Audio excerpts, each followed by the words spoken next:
요즘 그 만화? 만화 시작하셨죠? 아, 맞습니다. 네, 잘 보고 있습니다. 열심히 하겠습니다.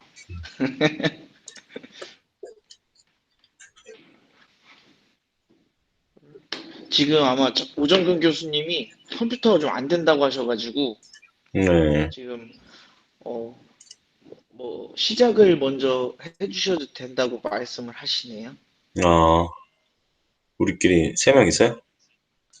네, 우선은 그렇게 해주시는 게 맞을 것 음, 같아요.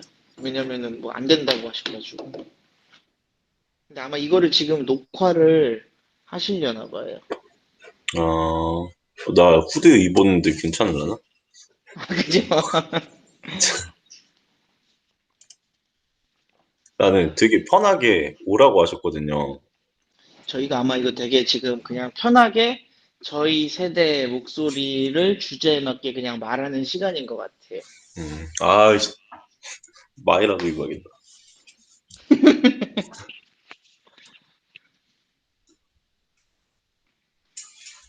어?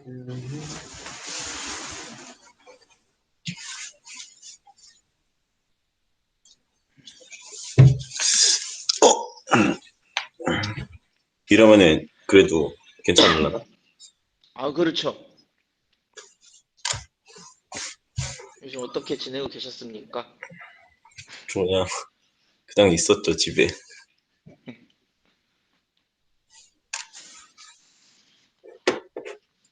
30분부터 진행을 하라고 방금 이제 오정훈 교수님이 말씀을 아, 하셔가지고 그래요? 어, 첫 주제를 아마 저희 홍준표 선생님께서 해주시고 지금 선생님은 좀 부담스러운데요? 준표님 네. 아, 코칭 음, 저희 저가 네 그럼 뭐 간단하게 약간 뭐 리드식 그냥 개괄적으로 이제 얘기를 한 다음에 그렇죠 그렇죠 그다음 이제 세부적으로 서로 이제 얘기를 하는 방식으로 아마 하면 될 것 같아요. 맞습니다 맞습니다. 네. 일단 어 뭐 어렵지 않게 말씀을 드리면 이제 청년 문제는 사실 누구 오셨네. 안녕하십니까. 안녕하세요. 네, 안녕하세요. 뭐 젊으신 분들이 많구나. 음, 아, 네. 아니 후드 입어도 될 것 같아 근데 아, 그죠? 당연합니다. 당연합니다. 아이씨 괜히 후드 입어야겠다.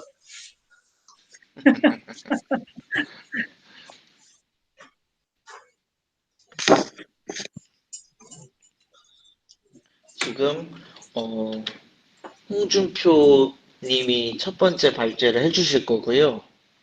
두 번째 청년 문제, 그 주거 문제는 이제 제가 간략하게 말씀드리고, 세 번째가 이제 김상종 선생님께서 아마 또 세 번째 발표를 해주시면 이렇게 진행될 것 같습니다. 네. 그러면은 일단 시작을 하겠습니다. 네, 네. 어, 그 청년 문제는 뭐 교수님이 사실 카톡으로도 이제 얘기를 하셨지만 여러 가지 요인이 있죠. 근데 일단 주제가 우리가 경제를 다루는 만큼 음, 뭐 요즘 세대들이 말하는 공정, 정의 이런 주관적이고 뭔가 사회적인 요소보다는 그래도 객관적인 지표로 이제 확인할 수 있는 경제적인 요인으로 한정해서 아마 토크가 이제 진행될 것 같고 저도 그런 부분만 이제 개괄적으로 말씀을 드리도록 하겠습니다. 그래서 보통 청년 문제로 거론되는 것이 첫 번째는 이제 당연히 이제 실업률이겠죠. 청년 실업률이 이제 확장 실업률이 26%까지 갔는데 그러니까 음, 9%라고 하지만 이제 실제 실업률이라고 볼 수 있는 예를 들어 뭐 알바 하면서 이제 취직 준비를 하는 친구들까지 포함하면은 사실상 구직 활동을 하는 사람들이 뭐 4분의 1이라고 얘기가 되고 있고요. 또 실업률 문제만큼 이제 심각한 것이 주택 문제겠죠. 주택 문제인데 지금 정부가 하고 있는 이런 주택 정책을 한마디로 만약에 요약을 하자면 민간 공급은 줄이고 공공주택은 이제 확대하자는 그런 내용인데 그런 이제 배경과 철학적인 요인은 한마디로 이제 토지는 이제 공공재다 이런 인식이 아마 밑바탕에 깔려 있는 것으로 보입니다.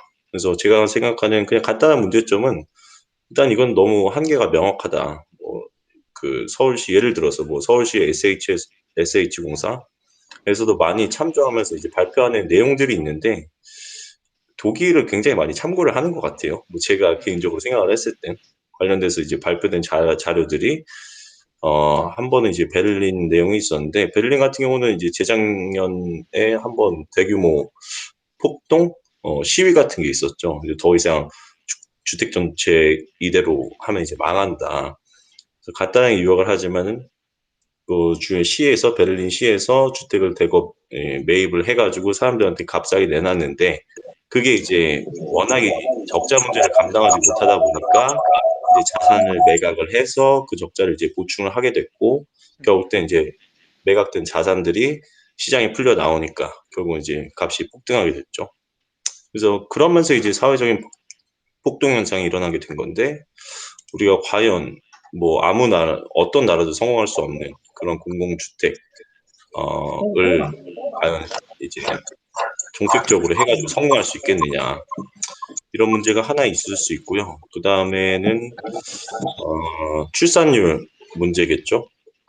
예, 출산율 문제인데 이것도 사실 주택과 연결되어 있는 부분이 굉장히 많은 것 같아요. 결국 이제 집이 있어야 출산도 하고 이러는데 대개는 이제 1인당 국민소득 수준에 따라서 그러니까 소득 수준이 어느 정도 이제 상승하게 되면은 이 뭐 혼인율이라든지 출산율 같은 게 어느 정도 이제 불가피한 측면이 굉장히 많다는 게 일반적인 평가죠.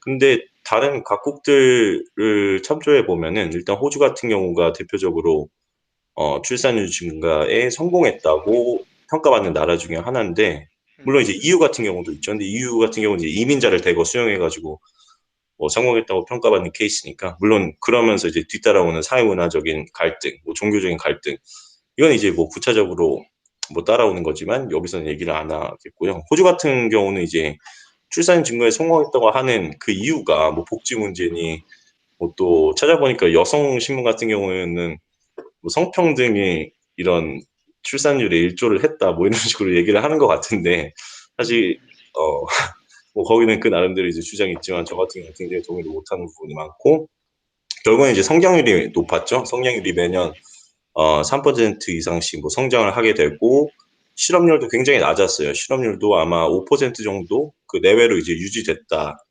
그렇기 때문에 사실 경제가 잘 되니까 이 미래 사실 출산율이란 게 자기 자식을 낳았을 때 얼마나 그 미래에 대한 재정 문제 뭐 이런 문제를 이제 감당해낼 수 있느냐 이런 문제가 당연히 따라오는 거기 때문에 이런 성장률 문제, 성장률이 출산율을 높이지 않았나 그렇게 아마 생각이 들고 네 번째는 개인 부채 증가 문제인데 이거는 또 사실 그 주택 문제랑 실업률 문제랑도 굉장히 연관이 많아서 이 부분은 뭐 따로 얘기하실 분 있으면 자유롭게 얘기를 하시면 될 것 같고요. 네, 다섯 번째는 이제 당연히 이제 미래 재정 부담에 대한 문제죠. 우리 과연 우리가 뭐 5, 60대 노인 인구가 됐을 때 과연 복지 혜택을 그만큼 받을 수 있겠느냐.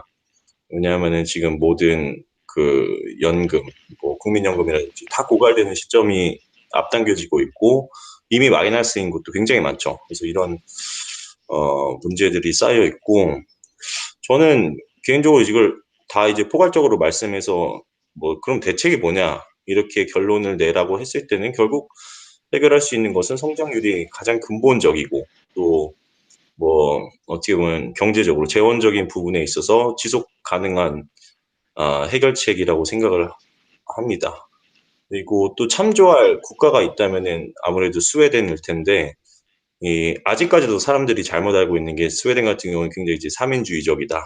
뭐 아니면 일각에서는 사회주의적이다라는 평가도 내리고 있는 것으로 아는데 사실 스웨덴은 여러 가지 지표로 보나 음, 굉장히 이제 흔히 말하는 이제 신자유주의적인 국가, 그러니까 경제적 자유도는 최상위권을 유지를 하면서 복지라고 하긴 그렇고 이제 사회적 안전망이라고 하죠. 소셜 세프티넷이 굉장히 잘 돼 있는 나라다.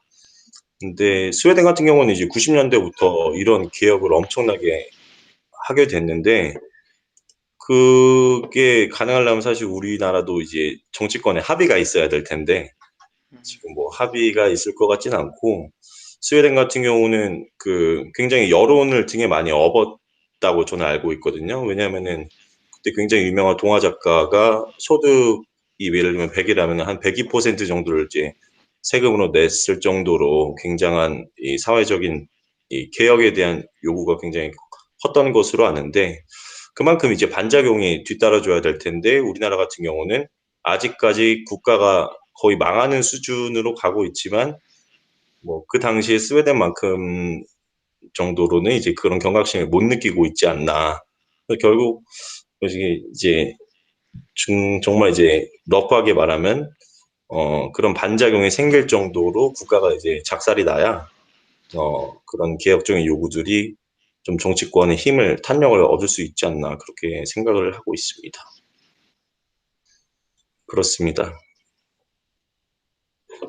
근데 교수님은 아직 안 오셨나 보네. 네, 너무 지금 노트북에 문제가 있으신 것 같아서 아, 우선 이렇게 첫 번째 발제를 해주시고 저희끼리 대화를 나누고 뭐 두 번째 발제를 하고 이렇게 넘어가면 될 것 같아요.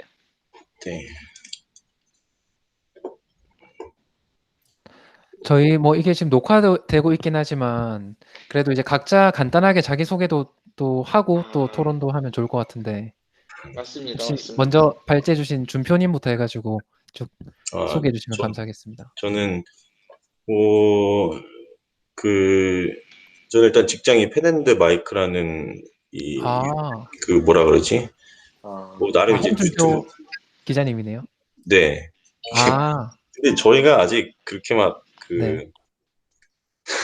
네, 스스로 사실 기자라고 얘기하기가 좀 부끄러울 그런 네, 느낌 있잖아요. 예, 왜냐하면 저희는 네, 유튜브 채널을 병행하고 있고 그 신생 스타트업 기업이기 때문에 기자 생활을 이 스타트업 기업에 이제 조인을 해가지고 처음 하게 됐거든요.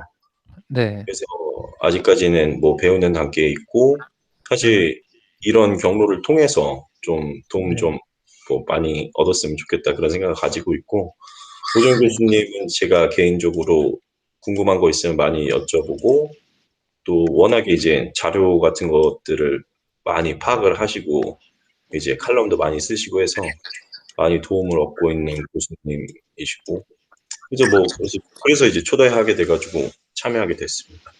아, 네. 원래 전공은 혹시 어떻게 되시나요? 저는 파이낸스 금융 전공했습니다.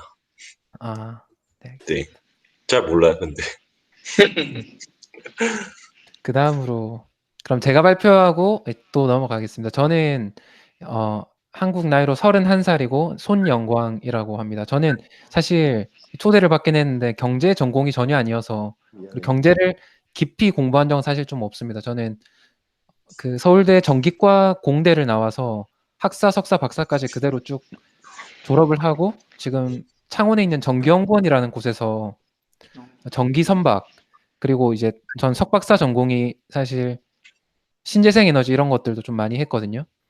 그래서 사실 우리나라가 좀 위험한 길로 가고 있는 것 같다는 생각을 많이 하고는 하는데 어쨌든 저는 전공이 이제 그렇고 트루스 포럼에서 이제 2017년부터 계속 꾸준히 조금씩 활동해 왔습니다. 부산에서도 이제 어떻게 하면 이제 또 부산을 거점으로 해서도 이런 운동을 잘 이어나갈 수 있을까라는 고민을 하고 있습니다. 네, 다음 예, 이제 제 소개를 순서대로 드리면, 네, 네네네. 네, 저는 이제 최종부라고 하고요.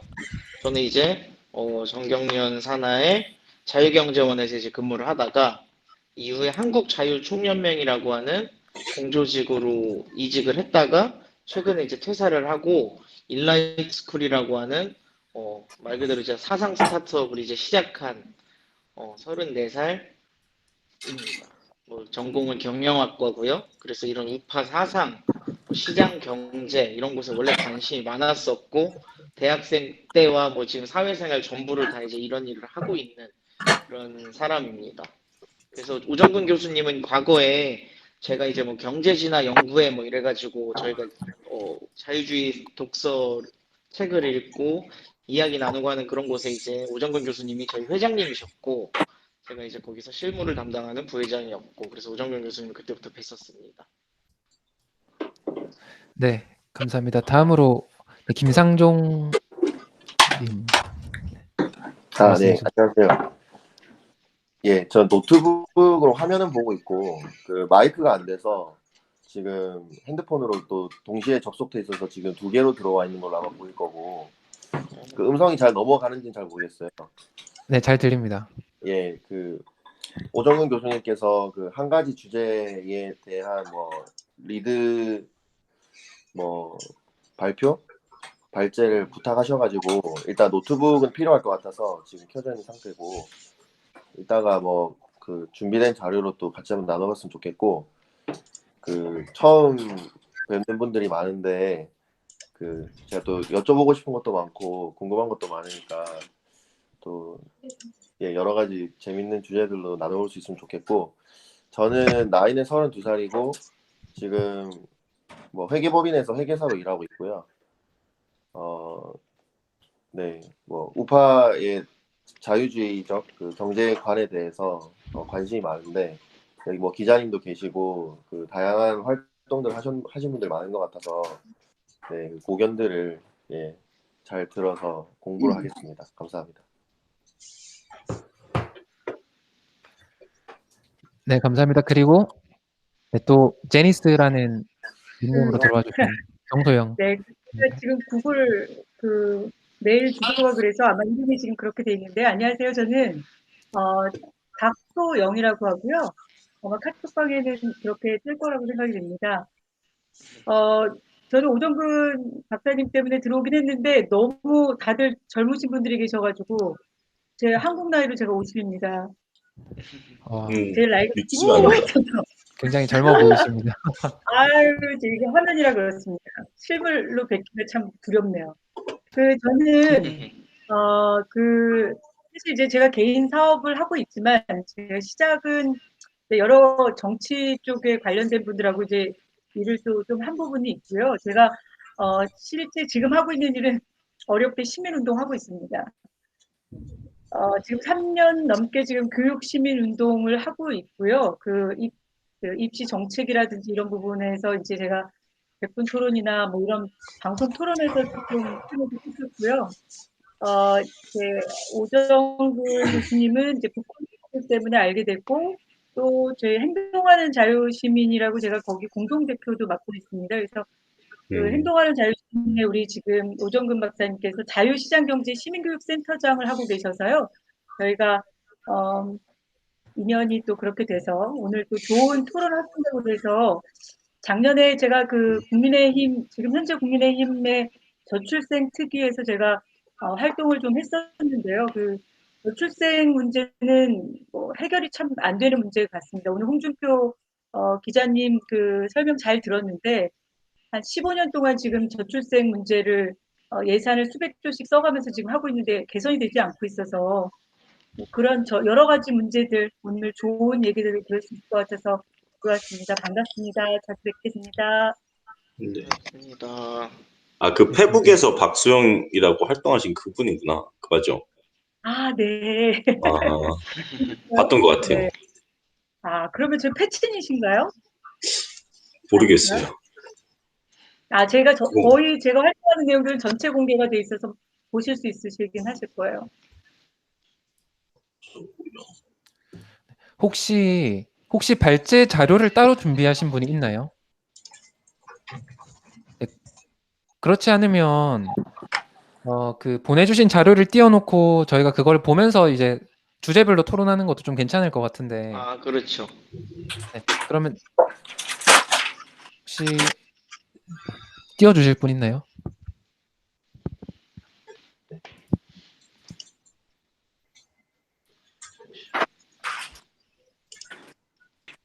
저는 저번에 그 국민연금 관련해서 한번 그 한 네. 3, 40분 정도 발제한 적이 있어서 네. 그 자료를 일단은 쓰려고 하는데 제가 세 번째로 지금 돼 있어서 그 전에 있는 주제에 관련해서 아까 그 기자님께서 제시해 주신 자료에 대해서는 제가 가지고 있는 게 없거든요.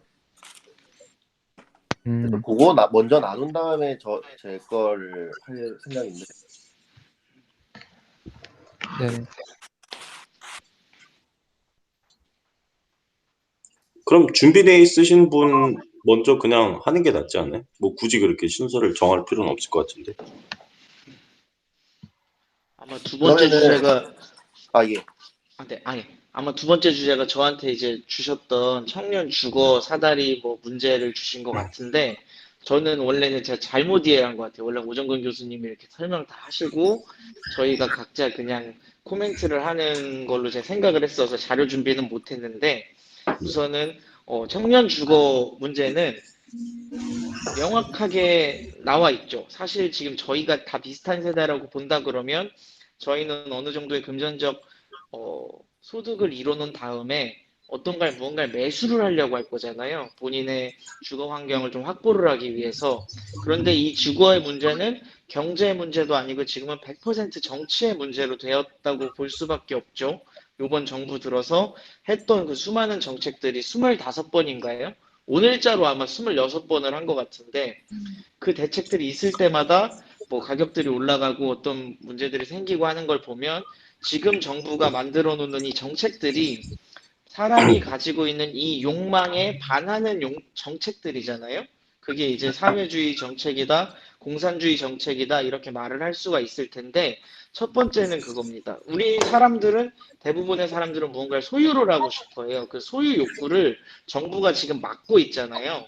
그걸 처음부터 내놨던 정책들이 꾸준하게 사람들의 소유를 막는 정책. 첫 번째로 대출을 규제했고, 두 번째로 재개발 공급을 막았죠. 말 그대로 이 시장에다가 주택을 풀어놓을 수 있는 여지를 강력하게 눌러놓은 다음에 여러분들은 부동산을 매수하지 마세요. 그리고 부동산을 가진 사람들은 얼른 파세요라고 강하게 세금까지 물리는 그 세 가지 정책을 지금 활용한 것으로 볼 수가 있습니다. 그런데 방금 오정건 교수님이 말씀해 주신 것처럼 소유를 부정하는 정책이다 보니 인간의 본성에 반하는 정책이다 보니 당연히 반대쪽으로 튀어나갈 수밖에 없죠. 그게 가격의 폭등인 건데 그게 제일 중요하게 저희 3, 40대한테 강하게 지금 오고 있는 거예요. 서울의 예에서 제가 최근에 지금 설릉역에서 지금 일을 하고 있는데 저희 사무실이 설릉역이라서 제가 이제 설릉역 주변에 오피스텔을 얻어보려고 알아보니까 전세가 2억 5천 밑으로짜리가 매물이 없습니다.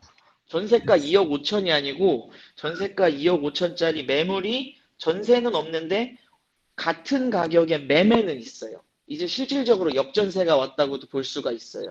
서울에서 오피스텔이 또 가장 많은 곳이 공덕, 마포 이쪽이거든요. 여의도 위쪽. 거기 아니면 그 밑에 신길, 영등포 이쪽인데 대부분 전세가 지금 없다고 보면 됩니다. 왜냐하면 집주인이 전세를 돌릴 이유가 사라져 버렸고 대부분 소유를 부정시했기 때문에 다세대를 가지고 있는 사람들이 지금 작은 물건들은 털고 최대한 본인이 좋은 물건 몇 개만 가지려고 노력을 하거든요. 그러다 보니까 다 월세로 되던가 아니면 매물로 올라오는데 매물 가격은 이미 올라 있고 그래서 진짜 말 그대로 지옥에 빠져 있는 상황이다. 그거 더하기 공급 불균형도 확실히 있습니다. 특히나 세종시라고 하는 곳을 생각해 보면 세종시는 공무원 도시잖아요.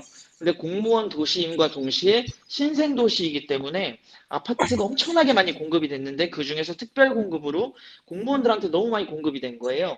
그러니까 그 지역에서는 이제 더 이상 공무원들이 뭐 코로나 같은 사태 터졌다 해서 월급이 줄지 않는 것처럼 저 지역에서 아파트 값이 오를 대로 오른 상황인데 저건 절대로 떨어지지도 않을 것이고 그러니까 지역 간 불균형이 더 커지는 거죠. 서울이라고 하는 대장주가 있고 부산 해운대, 대구 수성구라고 하는 부대장 정도가 있고 세종시가 한 3대장 정도 될 거예요. 그런 대장들이 쭉 올라버리면 세종시 옆에 있는 청주시나 이런 곳들도 같이 이렇게 오르는 겁니다. 그래서 청주시에 작년 7월에 3억 5천짜리 아파트가 지금 매매가가 7억이 넘어요. 전주시에도 10억짜리 아파트가 이제 나왔고 대구 수성구에도 17억짜리 아파트가 나오고 그래서 지금 뭔가가 막 올라왔습니다.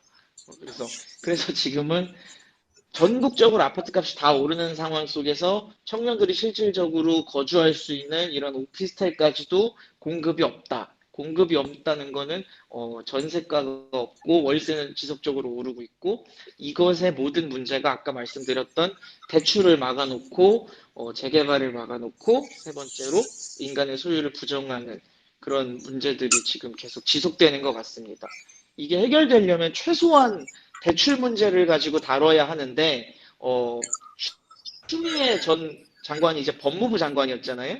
법무부 장관이 지속적으로 이런 말들을 하는 거예요. 이거는 사실상 경제부총리나 재정경제부 장관이 이제 이런 말들을 꺼내고 했었어야 되는데 전혀 그런 논의가 없죠. 그래서 아마 이 정부 내에서는 계속 오를 것이고 이 정부가 만약에 지난다 그러면 이재명 같은 사람이 된다 그러면 더 오를 것이고 그래서 이거와 연계되는 게 또 출산율일 텐데 출산율조차도 아주 암울할 것이고 그래서 정답이 없다 이 나라는 그냥 결론이 이렇습니다.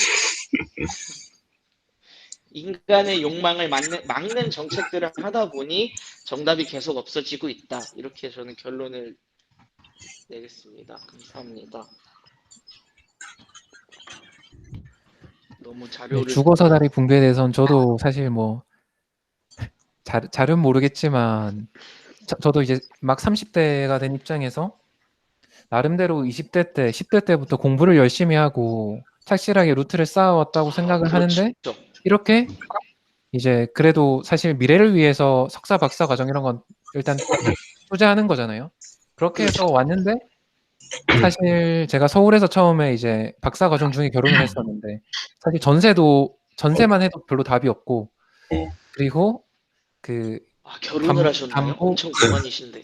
네. 그러니까 했는데 부산에 내려와서도 아까 전에 뭐 2대장, 3대장 말씀해 주셨는데 지금 부산 서쪽에 명지 국제신도시 이런 쪽에 있거든요. 이쪽도 지금 집값이 뭐 몇 년 사이에 2배가 올랐어요. 장난 여기도. 아니죠. 그렇죠. 네, 그냥 여기도 뭐 창원보단 조금 덜한데 7억, 8억짜리 집도 많거든요. 이쪽이. 그렇죠. 그래서 내가 받는 월급 가지고 과연 내가 40대 중반이 된다고 하더라도 집을 과연 가질 수 있을까? 이런 사실 네, 제가 방금 말씀드리려던 것 중에 하나 빼먹은 게 이런 건데 굉장히 열심히 이 청년 시절을 보낸 젊은이들이 있을 거잖아요. 제 이제 주변 사람 중에도 뭐 전문직도 있고 대기업도 있고 공기업도 있다 그러면 이 친구들이 아무리 열심히 벌지언정 지금의 부동산 매수를 할 수가 없으니까 근로의지가 미친 듯이 떨어지더라고요. 뭐 벼락거지란 말이 있다시피 근로의지가 떨어지니까 당연히 저는 이게 국가 생산력 하락에도 직결적으로 영향이 있을 거라고 보거든요. 아무리 본인이 대기업을 다니고 어떠한 역량을 마음껏 펼쳐봤자 하다못해 지금 배달앱 돌리는 저런 분들보다도 내가 돈을 못 버는 상황이 올 수도 있는데 라는 걸 네. 보면은 이거는 진짜 지금 정부는 정말 청년들에게 못할 짓을 하고 있다라는 생각밖에 들지 않더라고요. 혹시 주거 사다리에 대해서 또 다른 일단 어쩌다 보니까 지금 이번 주제 먼저 또 다시 하고 있는데 이거에 대해서 또 다른 또 말씀을 해주실 분 계신가요? 저는 최근에 그 경험한 게 있어서 아니 말씀하세요. 네, 먼저 말씀하세요. 먼저 네, 말씀하세요. 말씀하세요. 네, 사실 오늘 이렇게 우리 최종부 종부 씨가 이렇게 얘기하시는 거 이렇게 불러도 되겠죠? 네네네. 말씀하시는 거 들으니까 이렇게 훨씬 저희가 생각했었던 것보다 훨씬 더 실감이 드는 것 같아요. 청년들이 느끼는 박탈감? 그런 부분에 그렇죠. 있어서 공감이 많이 되고요. 사실 이제 저는 나이가 50인데 올해 이제 한국 나이로 50이 된 건데요. 그 주거 얘기하면 사실 50대도 저희도 뭐 예외가 아닙니다, 사실. 이제 노무현 정권 말에 집을 샀어요. 노무현 정권 말에 집값이 지금처럼 올랐습니다, 그때도. 그러니까 그런 그렇죠. 얘기, 사실 녹화가 되고 있어서 사실 좀 얘기하기가 저희 남편 보기 싫어하는데, 그래서 제가 조금 걱정이 되는데, 별 얘기를 다 한다. 오정 교수 아직 시청자 적어가지고 상관없을 거예요. 그렇죠. 이게 자료로 남으면 안 되는데, 저희 남편이랑 저랑 정말 열심히 산 거밖에 없는데, 저희도. 아이들 어렸을 때 이 노무현 정권 말에 집이 치솟았을 때 저희도 어쩔 수 없이 집을 샀어요. 그러니까 청약 넣었다가 떨어져서 어쩔 수 없이 집을 샀거든요. 판교 청약 넣었다가.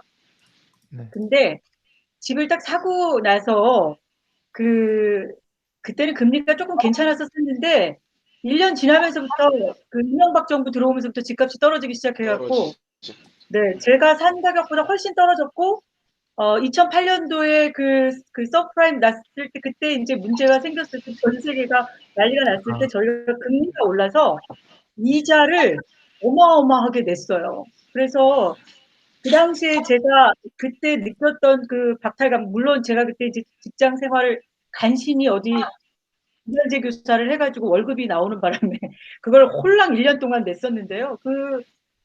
그리고 나서 제가 13년 이자를 냈습니다. 13년 이자를 내고 올해 작년에 이제 민정부에 들어와서 집값이 오르길래 팔았어요.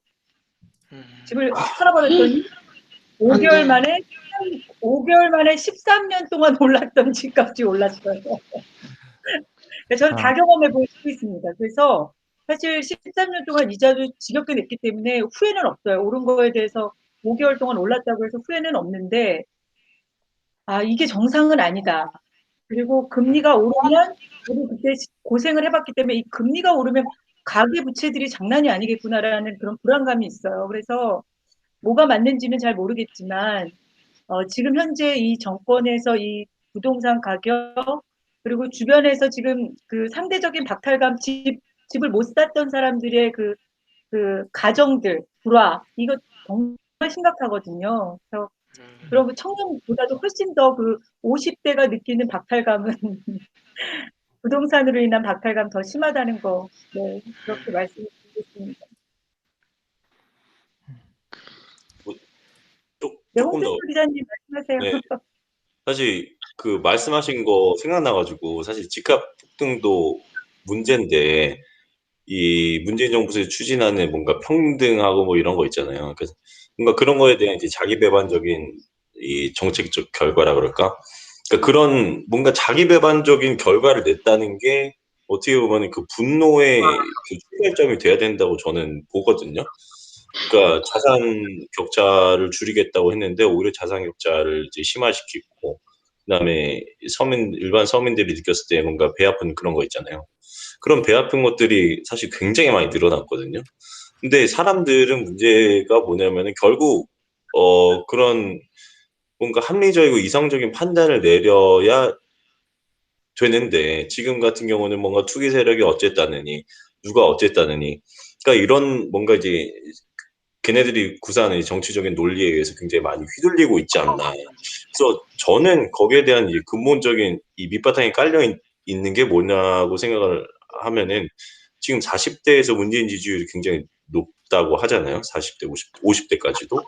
근데 보면은 아까도 말씀드렸듯이 그 586 민주화 세대라고 자기 자신을 뭔가 이런 뭐 공정, 정의로 이제 묶어놓은 그런 사람들이 아직까지도 그런 뭐라 그럴까 그 사회적인 그 반작용으로 자기 자신을 이제 규정하는 거기에 대해서 아직 못 벗어났기 때문이 아닌가. 그런 물론 이제 경제적인 문제가 아니라 이제 다른 사회적인 문제인데 그런 게 저변에 굉장히 많이 깔려 있기 때문에 어떻게 보면은 뭔가 개혁의 단초가 되는 사건들이 많이 발생을 하고도 계속 지지율은 유지가 되고 있고 그렇지 않나 생각을 합니다. 한 아, 가지만 더 예, 드리면요. 그 지지율이 계속 나오는 부분에 있어서 저도 참 그게 궁금하긴 했거든요, 사실. 그런데 그 반대 얘기들을 좀 들어보니까 그런 부분이 있는 것 같아요. 그러니까 지금 40대, 50대에서 물론 이제 민주화 운동을 했었던 저희 세대들도 있지만 이제 어떻게 보냐면 이게 지금 과도기라고 보는 분들이 계시더라고요. 그러니까 깨끗해지기 위해서 과도기라고 보는 거고 이 과도기를 참아야 된다고 생각하는 분들이 되게 많고요. 또 한 가지 집값이 지금 치솟고 지금 홍준표 기자님 말씀하신 것처럼 그걸 갖지 못한 사람들이 어떻게 보면 분노해야 되는데 지금 자기 배반적인 이런 정책들을 쓰는 부분에 있어서 되게 분노해야 되잖아요. 그런데 분노하지 않는 걸 보면서 제가 뭘 느꼈냐면 내가 갖지 못했으면 남이 갖지 말아야 된다라는 그 일말의 이기심이 있잖아요. 인간의 이기심. 그 영린을 건드리는 것 같다는 생각이 들어요. 이 정권이. 그러니까 없는 사람들한테는 사실 제가 최근에 들은 얘기 중에 아무것도 일하지 않고 정말 없는 사람들한테는 월 300씩 들어오는 구조가 됐다는 거예요. 그러니까 이렇게 저렇게 정부 지원을 받아서. 그러니까 그렇게 일하지 않고도 먹고 살게 해결이 되는 사람들의 그 지지 세력들을 아주 권고하게 해놨고요. 뭐 저소득층이라고 봐야 되는지 장애인부터 시작해서 지원되는 게 되게 많거든요. 정부에서 지금 현재 그런 것들이 있고 그 다음에 아주 딱 지금은 정말 보면 열심히 사는 중산층들이 제일 죽게 있는 상황이 돼버린 것 같은 느낌. 그래서 그런 인간의 이기심도 건드려놨고 이재명 도지사 같은 사람들은 또 그런 인간의 이기심을 계속 부추기는 사람이기 때문에 그래서 지지율은 아무래도 이 정권의 지지 세력들은 점점 더 공고해지지 않을까 뭐 그런 두려움이 좀 있습니다. 저는 개인적으로. 나라가 망해갈수록 이제 오히려 국가에 의존하게 되는 뭐 저기 남미 국가들처럼 이제 그런 게 우리나라에서 일어나지 않을까 걱정되는 것도 있는 것 같고 저는 한편으로 사실 이런 생각도 하거든요. 이제 종교적으로 또 봤을 때 우리가 그 자선을 통해서 있잖아요. 개인의 어떤 선택을 통해서 우리가 돕거나 이렇게 할 수 있으면 일반적으로 지금 미국이라는 국가에서도 기독교인이랑 비기독교인 사이에서 기독교인 아니더라도 종교인과 비종교인 사이에 얼마나 종교단체 외에 기부를 많이 하느냐, 체리티 단체에 기부를 많이 하느냐 이게 이제 통계로 나와 있는데요. 몇 년마다 조사가 돼요. 항상 종교인들이 비종교인보다 더 많은 이제 자선 활동을 하거든요.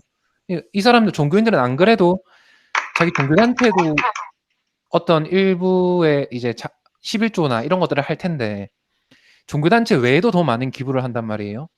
근데 이제 우리가 선교라는 이런 측면에서 아니면 혹시 전도 이런 측면에서 봤을 때도 정부가 다 해준다는 것, 정부에 이제 기대기 때문에 이 전도라든지 선교라든지 이런 사업도 줄어들 수밖에 없는 거죠. 국가가 다 해주는데 뭐 예전에는 예를 들어서 우리가 어른들이 말하는 게 어릴 때 우리는 뭐 부활절이나 크리스마스 때는 교회 꼭 한 번은 갔다 이런 것도 없는 거죠. 왜 이제 부족한 게 국가가 기본적인 건 다 채워준다고 생각하는.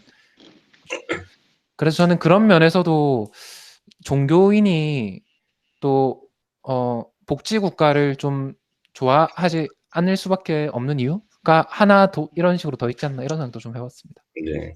실제로 거기에 관련해서 되게 시각화학파로 유명한 프리드먼 교수가 복지의 뭔가 근본적인 문제를 꼬집었던 적이 있었는데, 복지가 오히려 사람들을 더 갈라놓는다. 왜냐하면 미국도 복지가 없었을 시기가 있었는데, 그 당시에는 어떻게 보면은 물론 저는 이제 기독교 신자가 아니지만, 교회 커뮤니티 위주로, 왜냐면 국가적인 이제 재정적인 복지가 없으니까 가족끼리 아니면은 뭔가 이 커뮤니티 내에서 불편한 사람들을 도와주고, 그다음에 좀 저소득층을 좀 도와주는 그런 뭔가 문화적인 그런 현상이 굉장히 컸던 시기가 있었는데, 이 국가 복지가 들어오면서 뭐 그런 일을 할 필요가 없죠. 저 사람은 내가 도와주지 않아도 국가에서 복지로 해결을 할 텐데. 그러니까 이런 문제가 하나 있었고, 그다음에 복지의 또 함정이 뭐냐면은 불법 유인자를 대거 양산을 해버렸거든요. 왜냐하면은 나는 꼬박꼬박 세금을 냈는데 이제 복지 혜택을 딱 받으려고 하니까 혜택만 받으려고 이제 불법 유인자들이 대거 이제 오게 되고, 그것들이 결국 이제 사회적인 문화 갈등으로 연결되어지는 그런 문제도 있었거든요. 그래서 물론 우리나라도 뭐 청렴지 쭉 얘기하다 보면 절치수산 문제도 나오고 이민자 문제도 되게 많이, 물론 일본 같은 경우는 그런 식으로 이제 많이 담론이 형성이 되고 있는 걸로 알고 있거든요. 이유는 오래전에 이민자를 받아들였고. 근데 이민자를 받아들이기 전에 아까 말씀하신 복지가 너무 많이 커졌을 때 생기는 문제점, 이런 것도 뭐 굉장히 이슈로 부각되지 않을까 그렇게 생각을 합니다. 제가 계속 듣다가 저도 한 가지 질문도 있고, 들어보고 싶은 말도 있어서, 아까 과도기라고 아까 소영님께서 말씀하셨는데, 그렇게 생각하는 사람이 있다고. 여기 계신 분들이 일단 어떻게 생각하시는지 일단 궁금하기 전에, 제 생각은 이제 과도기라는 게 이제 지나가서 이제 어떤 좋은 방향으로 이제 기착이 되려면 이제 과도기를 겪는 사람들 사이에서 이제 깨달음 일종의, 그러니까 이렇게 가서는 안 되겠다. 그래서 어쨌든 노선을 바꾸는 그런 게 있어야 되는데, 이렇게 지금 문정부를 포함해서 이렇게 전체주의 성격을 강하게 띠는 정권이 이제 하는 것은 반드시 이제 언론이나 뭐 미디어 이런 걸 통해서 이제 선동을 겸해서 하기 때문에 이게 깨닫는 게 가능할까 이런 저는 생각을 하거든요. 만약에 그런 게 가능했으면 이제 뭐 흔히 드는 예시지만은 이제 뭐 나치 같은 경우에도 아주 민주적으로 당선이 돼서 전체주의성이 강하게 떴던 그런 정권이라고 알고 있는데 그 독일 사람들이 그 당시에 굉장히 뭐 잘 살기도 했고 그리고 단합력이 얼마나 좋았으면 1차 대전도 2차 대전도 정말 그 다대 1로 맞다이를 떠서 상당히 오랜 기간 동안 이제 싸움을 이끌었을 만큼 그 단합력, 단결력 그리고 국민성 이런 것들이 굉장히 뛰어났다고 볼 수 있거든요. 어쩌면 K방역이라고 자랑하는 그거를 아마 그 독일 사람들은 더 잘했을 수도 있어요. 어떤 그 국가의 이익과 민족의 이익을 위해서는 무엇도 할 수 있다라는. 근데 이제 그게 그 증거가 바로 1, 2차 대전에 이제 그 유럽에서의 어떤 역할, 그 어떤 적국으로서의 역할을 보면 되는데 그 결과가 어땠냐 하면은 결국은 2차 세계대전 끝나고 패전할 때까지 못 깨닫거든요. 저는 그런 생각을 하는 거예요. 그러니까 이 선동이 같이 프로파간다가 같이 갔을 때 이게 다만 과도기로 그럼 볼 수 있을까? 절대 저는 좀 그게 힘들다고 보고 첫 번째는 그냥 그 얘기를 하면서 이제 그 다른 분들의 의견도 좀 듣고 싶고 두 번째는 이제 그 아까 복지의 함정 이거 얘기를 하실 때 저는 이제 흔히 그 회사 분들이랑 혹은 뭐 교회 저도 교회 다니는데 교회 분들이랑 하는 얘기 중에 제일 쉬운 예시 중에 하나가 이제 그 장애인 그 지정석 같은 거거든요. 예전에 저희 어렸을 때 도덕책 뭐 슬기로운 생활 이런 거 보면 이제 뭐 그 노인들에게는 자리를 비켜드리고 뭐 노약자에게는 뭐 버스에서 자리를 비켜드리는 게 뭐 도덕적이다 예의다 이런 거 배우잖아요. 근데 이제 지금은 그럴 필요가 없거든요. 왜냐면 이미 지하철을 타보면은 이미 너무 차고 넘칠 정도로 노약자석이 있고 거의 항상 비어있기 때문에 이제 앉아있는 저 입장에서는 전혀 고민을 할 필요가 없어요. 근데 이제 뭐 노예의 길이라는 책에서도 나왔듯이 이게 도덕적이라는 말을 하려면은 내가 가진 거를 내가 자발적으로 포기할 때 도덕적이라는 소리를 듣는 건데 이게 내가 앉아있는 자리 그 일종의 내가 권리를 가지고 있는 거죠. 근데 그거를 고민을 해본 경험들이 다들 있으실 거잖아요. 내가 저 할머니가 걸어 들어온다? 내가 비켜드려야 되나 말아야 되나? 고민을 하다가 비켜드릴 때도 있고 너무 피곤할 때는 그냥 자는 척 할 때도 있지만 그 안에서 양심의 어떤 가책도 느껴보고 굉장한 그 시간들을 겪잖아요. 그러면서 나중에 뭐 나이가 좀 들면은 아무렇지 않게 자리 비켜드리고 일종의 이제 그 습관이 되는 거죠. 근데 그런 과정이 지금 젊은 사람들한테 있는가? 젊은 사람들 포함해서 나이 드신 분들한테도 그러한 이제 고민을 할 게 있는가? 그게 아까 전에 영광 형제가 얘기했던 것처럼 뭐 교회가 자선 활동을 하겠는가? 혹은 뭐 기업들이 뭐 재단을 만들어서 운영을 하겠는가? 크게 보면 이제 그런 거랑 연결이 되는 거죠. 내가 안 해도 이미 나는 세금을 충분히 내고 있는데 내가 뭐 이미 법인세를 충분히 내고 소득세를 충분히 내고 있는데 뭐하러 내가 뭐 추가적으로 그 뭐 복지에 뭐 도움이 되는 뭐 혹은 뭐 자선단체에 뭐 성금 하겠는가? 그러니까 뭐 구세군 이런 것도 앞으로 뭐 안 될 거고 이미 안 되고 있겠지만요. 그런 것들이 있는 거죠. 그래서 뭐 이제 두 가지 정도를 얘기를 하고 싶었고 뭐 다른 주제로 얘기를 해도 좋지만은 뭐 대답도 좀 듣고 싶은 측면이 있고요. 뭐 제가 너무 비관적으로 보는 건지도 좀 궁금하고 네, 저는 이렇게 바톤을 넘기겠습니다. 저는 사실 그 두 번째 문제에 대해서 첫 번째는 사실 지금 시간이 좀 지나가지고 잠시 까먹었는데 이 두 번째 주제에 대해서는 굉장히 많이 생각했던 적이 있어가지고 잠깐 말씀을 드리자면은 사실 어떻게 보면은 지금 이 뭐 10대, 20대 세대의 그런 뭔가 이제 도덕심 이런 것도 이제 사라져가고 있다 이런 식으로 얘기. 물론 이건 이제 경제적인 얘기 말고 다른 얘기지만 그런 사람이 있어요. 예를 들면은 그거를 이제 그 자유주의 철학으로 풀어낸 책들도 굉장히 많거든요. 예를 들면 이런 거예요. 실험을 하는데 이 죄수의 딜레마라고 하나 그렇잖아요. 어떤 사람이 범죄를 자박하기 위해서는 두 사람을 따로 앉혀놓고 너 얘랑 뭘 했느냐 안 했느냐 그거 가지고 양형을 이제 달리할 때 이 사람이 어떻게 대답을 하냐. 그럼 굉장히 사람은 이기적으로 대답한단 말이죠. 근데 기본적으로 그러면서 이제 인간은 굉장히 이기적이다. 그래서 아까 말씀하신 대로 도덕심이 함양이 안 될 수도 있고 이런데 그 실험을 반복한 실험이 있어요. 10번 이상, 20번 이상 반복한 실험이 있는데 그 경우에는 이 사람이 어떻게 대답을 하고 행동을 하느냐. 이 사람은 오히려 이타적으로 대답을 했다는 거죠. 왜 그러느냐. 이 사람은 계속 사회활동을 지속해야 되고 결국엔 이제 사회 공동체 구성원으로서 활동을 해 나가기 때문에 내가 이기적으로 행동해서는 안 되겠다라고 판단이 드는 순간에는 이타적으로 행동한다는 것이죠. 예를 들면 아까 말씀하신 대로 지하철에 갔을 때 노인들에게 자리를 안 비켜준다. 그게 만약에 그 두 사람만 딱 놓여 있는 상황이면은 뭐 모르겠지만 다른 사람도 보고 있고 아 내가 사회적으로 지탄을 받을 수 있는 행동을 뭐 할 수도 내가 했구나라는 인식이 들면은 그 사람 결국 이제 이타적으로 행동한다는 것이죠. 그래서 결국 이제 시장 경제가 이제 발달하고 이런 뭐 교역이나 뭐 이런 게 더 원활하게 될수록 결국 인간이 이제 이타적으로 행동하기 때문에 결국 그 뭔가 이타심을 극복하는 방안도 뭐 다른 뭐 다른 게 아니라 그냥 시장 경제 체제를 쭉 가져가는 것이 오히려 또 도움이 된다. 이런 결론을 낸 책도 있었거든요. 그래서 그런 뭐 아무튼 그런 것도 되게 재밌게 읽을 만한 것들이다. 그렇습니다. 저는 그런데 그런 생각을 하는데요. 일단 먼저 상종님이 말씀해 주신 거에 대해서는 이게 많은 사람들이 저는 코로나 시대에도 똑같이 느끼는 것 같은데 이게 사회주의 이런 시스템에 대해서 좀 약간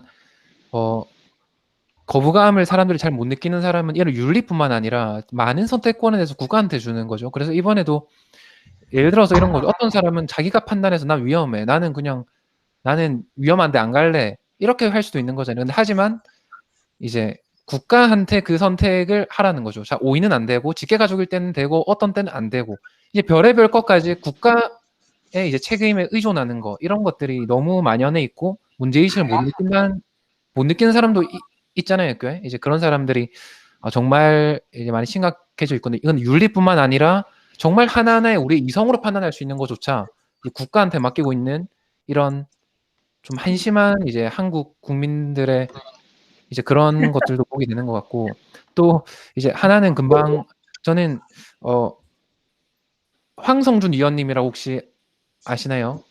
이제 80년대에 이제 서울대 정치학과 소련으로 졸업하시고 사회주의 열심히 하시다가 전향하신 분인데 이제 그분이 이런 말씀을 하시거든요. 그분은 전향하면서 자유주의자가 된 게 아니고 보수주의자가 됐어요. 이제 그분은 정의하시기로 자유주의자랑 이제 보수주의자가 다른 거는 어떤 절대적인 어떤 존재를 믿는다는 거라고 얘기하거든요. 근데 이분이 왜 그렇게 됐냐에 대해서 설명하면서 이렇게 얘기해요. 하나는 이제 본인의 할머니 때문이다라고 말씀하시고요. 할아버지가 그 황순원, 우리가 잘 아는 손학이 쓰신 이제 그분이고 문학인이시고 할머니가 실제로는 이제 좀 하시는 말씀이 할머니가 더 대단한 분이셨다라고 개인적으로 말씀하시더라고요.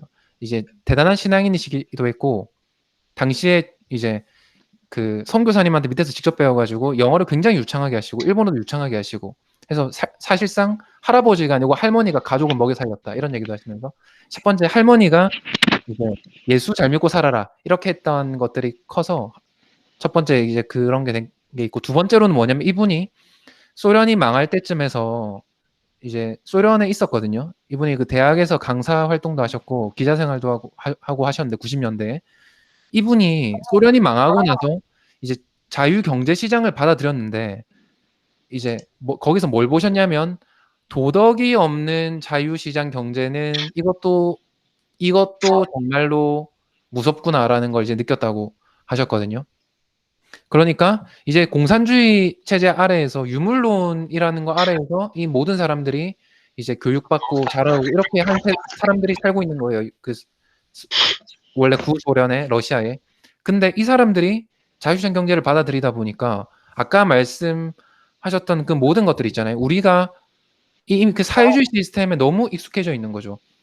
예를 들어서 어떤 사람은 노약 자석이 없는 한 몇십 년 전으로 돌아간다고 치면요. 어떤 할머니가 엄청나게 고생하고 계신데 이분이 아무도 안 비켜주는 거예요. 이런 거에 대해서 우리나라 국민들은 기독교 아니더라도 종교인이 많죠. 이런 사람들은 아니면 도덕에 대한 어떤 유교적 도덕성을 가지고 있는 분들도 있는데 이분들은 이 개인이 우리의 도덕성의 문제라고 보는데 예를 들어서 러시아에 있는 사람들은 이게 저게 노약자석이 없어서 그래. 노약자석을 국가가 안 만들어줘서 그래. 약간 이렇게 생각한다는 거죠. 이것부터 시작해서 윤리부터 해서 모든 이성의 판단을 이제 자유시장 경제로 왔음에도 불구하고 이제 그 안에서 수년 동안 있으면서 이게 진짜 이거 답이 없구나라는 걸 이제 그때 많이 느껴졌다고요. 그래서 어, 음, 그거 약간만 그 덧붙여서 얘기하면 그 결국은 그게 우파냐 좌파냐의 문제보다는 그게 어떤 집단이 이제 흔히 이제 정부라고 얘기를 해야 될 것 같은데 어떤 집단이나 어떤 뭐 기관이 그 도덕을 정의를 내릴 수 있는 권위가 있느냐. 그거는 우파나 좌파나 상관없이 만약에 어떤 큰 기관이 그런 어떤 권위가 있고 실제로 국민들이 그 권위를 인정을 한다면 그러면은 그게 우파든 좌파든 상관없이 도덕이 없는 체제로 갈 거고 결국 그게 전체주의로 가기 때문에 왜냐면은 이제 국가가 그 올바름에 대해서 정의를 하는 거죠 일종의. 그러니까 마스크를 써야 올바르다 이렇게 정의를 하고 나면 그러면은 이제 국민들은 엄청 한결 마음이 편한 거예요. 이게 사회주의에 익숙해져 있다라고 볼 수도 있지만은 일종의 계획주의에 그 익숙해져 있다고 볼 수도 있죠. 그러니까 이제 국가가 이 정도 심각 예를 들면 확진자가 뭐 300명 이상이 5일이 나오면 굉장히 자의적인데 그 기준이 나오면은 뭐 2.5단계로 상승해야 한다. 그리고 2.5단계가 되면 그러면은 뭐 5인 이상이 모이면 안 된다라던가. 근데 뭐 그게 뭐 예를 들어 500명 이상이 또 일주일을 갔다? 그럼 뭐 이제 4명이 모이면 안 된다? 근데 아무 그 근거도 없는데 단순히 그냥 어떤 기관이 그거를 정해줬다라는 이유만으로 남들도 다 해야 되기 때문에 아까 누군가 얘기하셨잖아요. 나만 피해보는 건 싫고 다른 사람이 같이 이제 피해를 본다면 괜찮다. 그러니까 그거에 대한 내가 도덕적인 양심적인 아무런 고민을 할 필요가 없기 때문에 잘 순응이 되는 거죠. 그러니까 아까 뭐 이거는 뭐 자유주의냐 뭐 이걸 떠나서 그러니까 우파나 좌파냐를 떠나서 그 도덕이라던가 어떤 행위에 대해서 그리고 언어에 대해서 요즘 제일 심각한 거는 또 언어의 문제잖아요. 그런 언어에 대해서 어떤 인격체도 아닌 비인격적인 어떤 그 집단이 그거를 정의를 해주는 거 그리고 그거를 사람들은 엄청 편애하고 있고 그거를 깨달을 수 있는가 그러니까 과도기 그 얘기랑도 조금 이어지는데 그거를 깨달을 수 있을까 그 편안함을 깨달을 수 있을까 내가 내 거를 나 혼자 버려야 하는 그거를 일종의 소신이라고 할 수 있는데 그 소신을 누군가가 할 수 있을까 이제 이것도 출산율 얘기랑도 연결되는 게 회사에서 제가 이제 31에 결혼을 해서 지금 32에 이제 그 아기가 뱃속에 있는 상태인데 이제 주변에 전부 다 그런 얘기를 해요.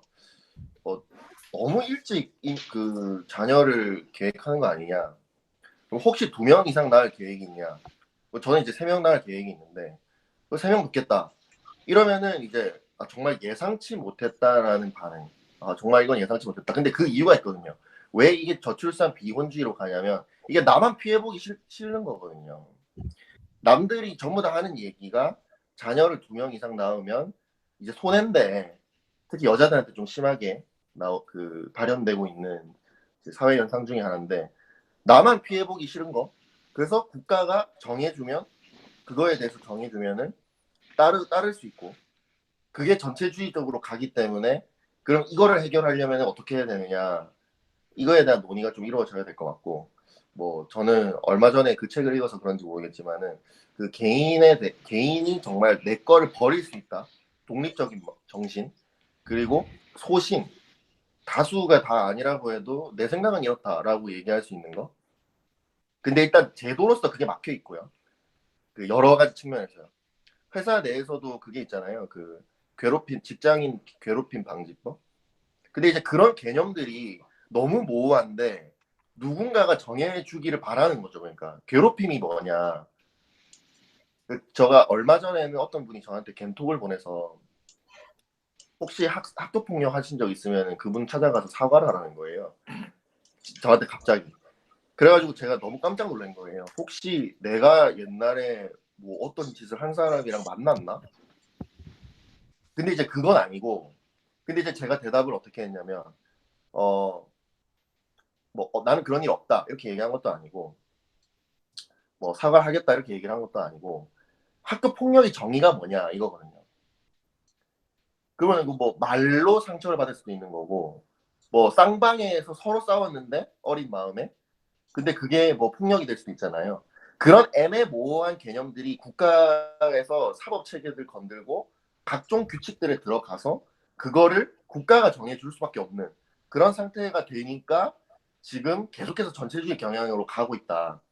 근데 이거를 이겨내려면 개개인이 내 생각은 이렇다 이렇게 얘기를 하지 않는 이상은 이거를 그냥 쉽게 과도기로 보고 넘길 수 있는 문제는 좀 아닌 것 같다. 뭐 그런 생각을 합니다.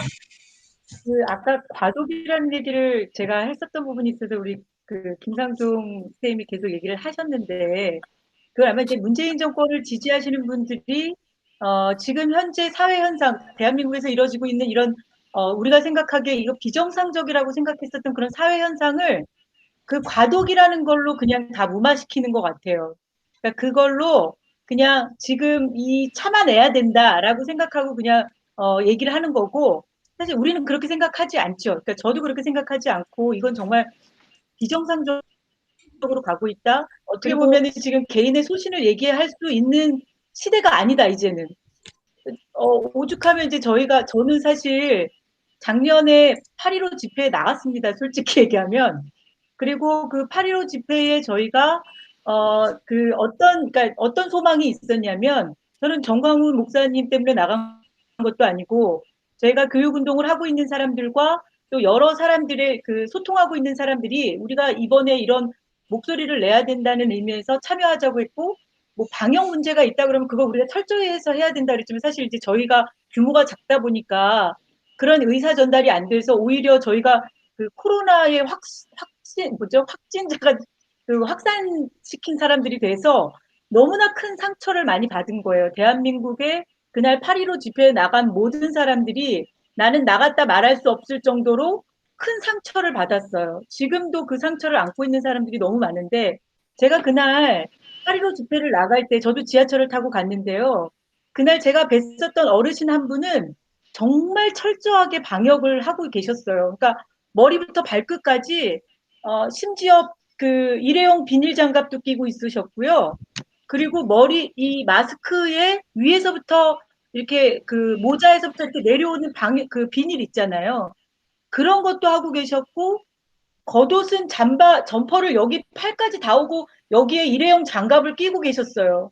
그러니까 그리고 태극기 하나를 뽑고 계셨는데 제가 그분을 정말 사진을 찍어보고 싶을 정도로 근데 제가 정말 많이 감동을 받았어요. 그 어르신을 보면서. 그래서 그때 그 8.15 집회가 있고 나서 갑자기 확진자가 늘어났다고 막 방송에서 그랬잖아요. 지금 우리 납득이 안 가죠. 왜 그때는 전복기도 없었으니까요.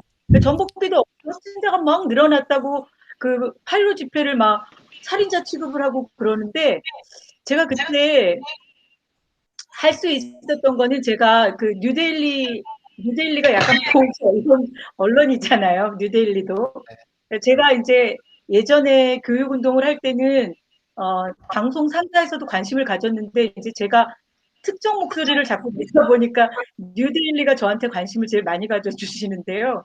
그래서 제가 그때 칼럼을 썼어요. 그러니까 나는 정광훈 목사 때문에 광화문에 나간 것이 아니라 문재인 대통령 때문에 나갔다는 칼럼을 썼어요. 그래서 그때 어마어마하게 공격도 받고 그리고 또 이제 저희 지지해 주시는 분들이 막 댓글을 막 많이 달아주셔갖고 뉴데일리에서 며칠 동안 그 제일 상위 랭킹이 계속 있었는데 저희 칼럼이 지금은 말씀하신 대로 지금은 정말 이렇게 그 개인의 소신을 얘기할 수도 없는 그런 상황도 됐고 그리고 이게 그 국민들 간의 어떤 이념적인 대립을 너무 심각하게 시켜놓은 때가 아닌가 그런 생각도 들고요. 제가 이제 교육 운동을 하다 보니까 교육 현장에서의 그런 그 정말 아까 우리 홍 기자님 말씀하셨는데 자기 배반적인 게 아니라 이율 배반적인 얘기들이 너무 그 현장에서 이루어지고 있기 때문에 마치 이제 저희들이 목소리를 계속 내는 것이 이제 이렇게 내면서 참 많이 괴로워요. 그러니까 그래서 지금은 그 저희랑 같이 활동하시는 분들이나 아니면 이 문재인 정권에 지금 좀 문제가 있는 거 아니냐라고 얘기하시는 분들도 우울해하시는 분들이 되게 많이 계시거든요. 제 주변에는. 그래서 뭐 하여튼 뭐 여러 가지로 참 어렵습니다. 그래서 아까 그 뭐 히틀러도 투표로 인해서 됐다고 그랬지만 뭐 차베스도 마찬가지고 우고 차베스도 마찬가지고 다 투표로 인해서 선출됐던 사람들이 자기가 독재로 돌아서면서 그리고 그 어떻게 민주주의는 무너지는가라는 그 책을 쓴 하버드 교수들이 그 트럼프 정권을 비판하는 거지만 저는 사실은 오히려 문재인 정권의 것이 아닌가 그런 생각이 좀 들어서 혹시 아직 안 읽어보신 분 계시면 읽어보시기를 권해드리고 싶습니다. 어떤 책이요? 어떻게 민주주의는 무너지는가라고요. 그 아. 스티븐 레비츠하고요. 데니얼이라고 하는 그 하버드대 교수, 정치학과 교수들이 쓴 책입니다. 그래서 그 책은 읽어보시면 아마 지금 현재 대한민국에서 이루어지고 있는 것과 너무 흡사하게 돌아가고 있다라는 것들이 많이 공감이 많이 될 건데요. 그거 한번 읽어보시면 좋을 것 같습니다. 그런 것 같아요. 이게 우리가 그냥 뭐 적당히 해야지가 아니고 일제시대에 독립운동하는 것처럼 죽을 똥 말 똥 해야 이게 되구나 그 정도 생각하고 해야 되는 것 같습니다. 그 정도의 사명감을 가지고 해야 될까 말까지 쉽게 해서 뭐죠? 정말 인생을 걸어야 되는 그런 문제인 것 같습니다. 근데 저희 다음 주제로 다들 관심 많으신 것 같은 결혼 출산율 하락에 대해서 이제 한번 얘기해 보면 좋을 것 같은데 먼저 준표님 같은 경우에는 아까 전에 경제 성장률이 받쳐주는 게 중요하다로 네. 요약할 수 있을까요? 네, 왜냐하면 이게 일단 저희가 다 해봤잖아요. 뭐 100몇 조씩 이제 써봐가지고 현금도 네. 주고 뭐도 주겠다, 혜택도 주겠다 했는데 결국 그러니까 그런 것들은 우리나라 말고 다른 나라에서 다 했거든요. 모든 복지 혜택들을 주겠다. 근데 결국 출산율 그러니까 극복에 이제 성공한 나라들을 보면은 첫 번째로는 이제 이민자를 대거 받아들였다든지 두 번째는 성장률이 좋은 나라가 이 출산 문제를 극복을 했거든요. 그래서 결국 이제 어떻게 결과적으로 이제 쭉 까놓고 보면은 결국 성장률이 좋아요. 왜냐하면은 지금 세대들이 뭐 집값이 싸졌다고 해가지고 뭐 당장 결혼하는 것도 아니고 내가 안정적인 직장을 가지고 그러니까 실업률이 낮다는 것이죠. 그리고 안정적인 직장이라고 했을 때는 보통 이제 대기업 연봉 소득이 이제 높은 뭔가 괜찮은 질 좋은 일자리를 구했을 때만이 그 미래 소득에 대한 안정성이 담보가 되기 때문에 결혼을 하게 되고 출산도 하게 되는 것인데 그렇게 되면 당연히 성장률이 높아져야 되고 성장률이 높아진다는 그 의미에는 뭔가 질 좋은 일자리도 포함이 되어 있고 뭐 여러 가지 의미를 다 함축적으로 결국 성장률이 좋아지는데 교수님이 방금 말씀하셨다시피 이민자를 대거받으려면 그 유럽 같은 경우에는 지금 뭐 특정 종교 때문에 작살이 나고 있는 상황이라서 아까 말씀하셨다시피 브렉시트도 그런 게 굉장히 크거든요. 네. 혹시 이거에 대해서 또 혹시 아까 전에 자료도 올려주셨는데 네. 예. 제가 이거 관련해서는 약간 발제를 했던 게 있어서 자료를 잠깐 한번 띄워보고 그걸로 토론을 한번 또 해보면 좋을 것 같은데 잠깐만요. 화면 잘 나오나요? 잘 네네 나옵니다. 나옵니다. 여기서 이건 아까 전에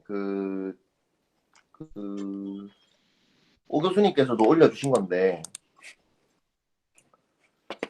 23페이지. 지금 화면 넘어가죠? 네 넘어갑니다. 네네네. 네네. 예. 그냥 뭐 이제 다들 아시겠지만은 지금 출산율은 뭐 아시다시피 엄청 떨어지고 있고 그 다음에 이제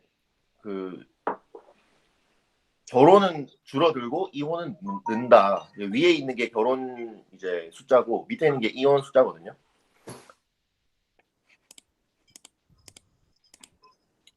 그런데 요 자료 아까 전에 이제 오정근 교수님께서 올려주신 건데 지금 이게 이제 OECD 회원국들의 출산율이거든요. 2018년 기준이고 이제 참고로 한국은 19년이 0.92, 20년 상반기가 0.84라고 돼 있는데 얼마 전에 오늘인가요? 그 20년 총 출산율 나왔는데 0.84로 확정이 난 것 같아요. 네, 맞아요.